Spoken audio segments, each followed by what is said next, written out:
20 फरवरी 2025 को मुंबई के वसई विहार में 41 बिल्डिंगें गिरा दी जाती हैं। बॉम्बे हाई कोर्ट अवैध रूप से बनी इन बिल्डिंग्स को गिराने का ऑर्डर 8 जुलाई 2024 को देती है।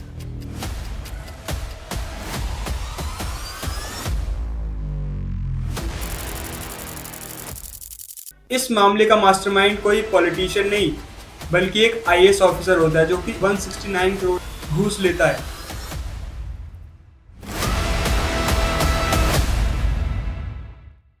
2009 में मीरा भाईंदर पुलिस थाने में कुछ एफआईआर्स होती हैं जो कि कुछ इल्लीगल कंस्ट्रक्शंस के खिलाफ होती हैं कुछ बिल्डर के लिए, और इन एफआईआर्स को दबा दिया जाता है पॉलिटिकल पावर, पैसा और घूस देकर।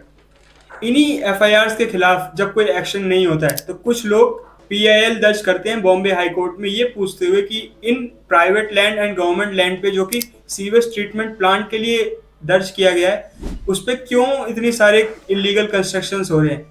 जब बॉम्बे हाई कोर्ट इस पे अपना एक्शन लेती है तो वो एक समिति का गठन करती है जो कि चेक करे कि ये प्रॉपर्टीज असल में किसी गवर्नमेंट लैंड पे बनी है या फिर इलीगल तौर पर बनाई गई है किसी और के लैंड पर। इस मामले को घूस देकर पॉलिटिशियन को अपने साथ लेकर कुछ बिल्डर्स एंड कंस्ट्रक्शंस अपनी तरफ कर लेते हैं। इसी बीच 2014 में बने आईएएस ऑफिसर अनिल पवार 2022 में वीवीसीएमसी के अध्यक्ष बन जाते हैं। वीवीसीएमसी असल में वसई विहार सिटी म्युनिसिपल कॉर्पोरेशन का एक शॉर्ट वर्जन है। इसका मेन कार्य अवैध निर्माण को रोकना एंड अवैध निर्माण की जानकारी हायर अप्स तक पहुंचाना ताकि ऐसा कुछ इन फ्यूचर भी ना हो सके। बट अनिल पवार जो कि यहाँ के अध्यक्ष थे, उन्होंने इस मामले को कुछ और तरीके से ही हैंडल करने की सोची। इन्होंने बिल्डर्स, कॉन्ट्रैक्टर्स एंड अन्य ऑफिशियल्स को मिला के इस इलीगल काम को जारी रखा और अपनी आंख कान बंद करने के लिए पर स्क्वायर फीट 150 रुपए चार्ज करे। डिफरेंट लोकेशंस पे डिफरेंट चार्जेस थे। किसी जगह पर 20 से 25 रुपए पर स्क्वायर फीट, किसी जगह पे 62 रुपए पर स्क्वायर फीट। और जब ये आंकड़ा ईडी ने अपनी चार्जशीट में फाइल करा तो ये 169 करोड़ था। 169 करोड़ की घूस ली गई, इसमें 2000 परिवार बर्बाद हो गए। घूस लेने के लिए इन्होंने शेल कंपनीज बनाई, कार्स, ज्वेलरीज, महंगे स्टफ, डायमंड्स, साड़ियां, ये सब इनके घर से बरामद हुआ जो कि इसी फिरौती और इसी घूस का ही एक नतीजा था। पर ये ऐसा पहला मुद्दा तो नहीं है जब ऐसा हो रहा है कि कोई आईएएस ऑफिसर घूस लेते हुए पकड़ा गया हो। अभी हाल ही में 16 अक्टूबर 2025 को एक प्रमोटेड डीआईजी हरचरण सिंह बुल्लर सेवा पानी के नाम पर एक बिजनेसमैन से 8 लाख रुपए की घूस की मांग करते हैं। ऐसे बहुत से मुद्दे आप अपने सोशल मीडिया अकाउंट्स पर रेगुलरली देख भी रहे होंगे, जिसमें एक डीआईजी ऑफिसर सुबह एक स्पीच देता है कि ऐसे करप्शन नहीं करना चाहिए, घूस नहीं लेनी चाहिए, और 1 घंटे बाद ही घूस ले लेता है। एक डीआईजी लेवल का ऑफिसर 300 करोड़ की वेल्थ बना लेता है। इसके बारे में बात करते हुए एक farmer IAS officer Anil Swarup अपनी book dilemma of civil servants में लिखते हैं कि ब्राइबरी असल में 3 तरह की होती है: नजराना, शुक्राना एंड जबराना। नजराना जब हम किसी से मिलने जाते हैं पहली बार किसी ऑफिसर से और चाहते हैं कि वो हमारा काम फ्यूचर में कर दे। शुक्राना जब वो कार्य जैसा हम सोच रहे हैं वैसा वो कर दे तो उसको एक रिवॉर्ड देना जिससे कि वो समझ जाए कि आगे भी जब वो काम करेगा तो उसको ऐसे रिवॉर्ड्स मिलते रहेंगे। एंड थर्ड है जबराना, जो कि हरचरण सिंह बुल्लर करते हुए पाए गए, जो कि उनको सेवा पानी के नाम पे कुछ पैसे चाहिए थे। पर ये सिर्फ पॉलिटिशियंस और आईएएस ऑफिसर्स ही नहीं कर रहे हैं, ये छोटे लेवल पे बैठे हुए ऑफिसर्स भी कर रहे हैं। बिना पैसा का एफआईआर नहीं हो सकता है। चाहे वो ड्राइविंग लाइसेंस बनवाना हो, चाहे वो पेंशन बनवानी हो, सबके लिए अलग से एक घूस के रेट डिसाइड किए हुए हैं और ये आजकल वेरी नॉर्मलाइज हो गया है। हमारे लीगल राइट्स के लिए भी हमें घूस देनी पड़ रही है, फाइल इधर से उधर रखने के भी पैसे लिए जा रहे हैं। बट इन सब की रिपोर्ट्स पुलिस में क्यों नहीं हो रही है, इन सब की रिपोर्ट्स पर कुछ एक्शंस क्यों नहीं लिए जा रहे, इसका भी एक कारण है।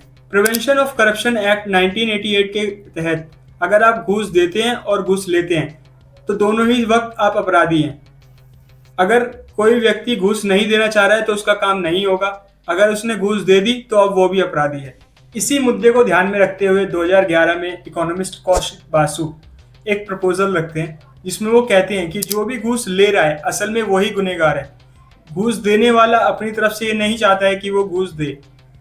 इसी में एक और चीज ऐड करते हुए वो ये बोलते हैं कि अगर किसी भी गवर्नमेंट ऑफिशियल पे अगर मुद्दा साबित हो जाता है कि उन्होंने ही घूस दी है तो उनको वो पैसे वापस लौटाने होंगे उसी व्यक्ति को जिससे उन्होंने लिए हैं।